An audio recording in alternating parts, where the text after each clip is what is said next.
بسم اللہ الرحمن الرحیم۔ آپ صلی اللہ علیہ وآلہ وسلم نے فرمایا، جو شخص وضو کرے اسے چاہیے کہ ناک صاف کرے، اور جو پتھر سے استنجا کرے اسے چاہیے کہ طاق عدد یعنی 1 یا 3 یا 5 ہی سے کرے۔ صحیح بخاری حدیث نمبر 161۔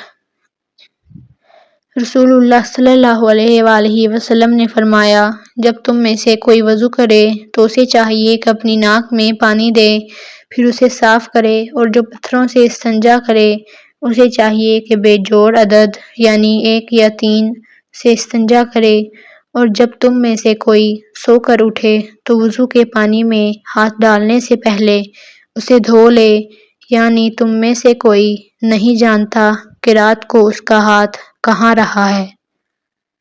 صحیح بخاری حدیث نمبر 162۔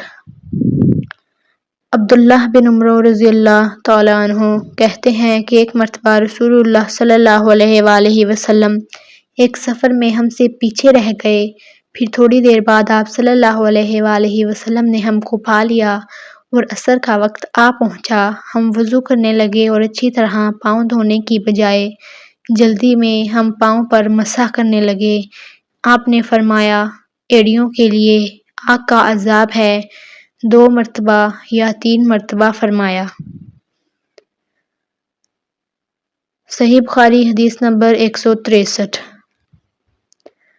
انہوں نے وضو کا پانی منگوایا اور اپنے دونوں ہاتھوں پر برتن سے پانی لے کر ڈالا، پھر دونوں ہاتھوں کو 3 دفعہ دھویا، پھر اپنا داہنا ہاتھ وضو کے پانی میں ڈالا، پھر کلی کی، پھر ناک میں پانی دیا، پھر ناک صاف کی، 3 مرتبہ اپنا منہ دھویا اور کہنیوں تک 3 دفعہ ہاتھ دھوئے، پھر اپنے سر کا مسح کیا، پھر ہر ایک پاؤں 3 دفعہ دھویا، پھر فرمایا، میں نے رسول اللہ صلی اللہ علیہ وآلہ وسلم کو دیکھا کہ آپ میرے اس وضو جیسا وضو فرمایا کرتے تھے، اور آپ نے فرمایا کہ جو شخص میرے اس وضو جیسا وضو کرے اور حضور قلب سے 2 رکعت پڑھے، اس میں اپنے دل سے باتیں نہ کرے، تو اللہ تعالیٰ اس کے پچھلے تمام گناہ معاف کر دیتا ہے۔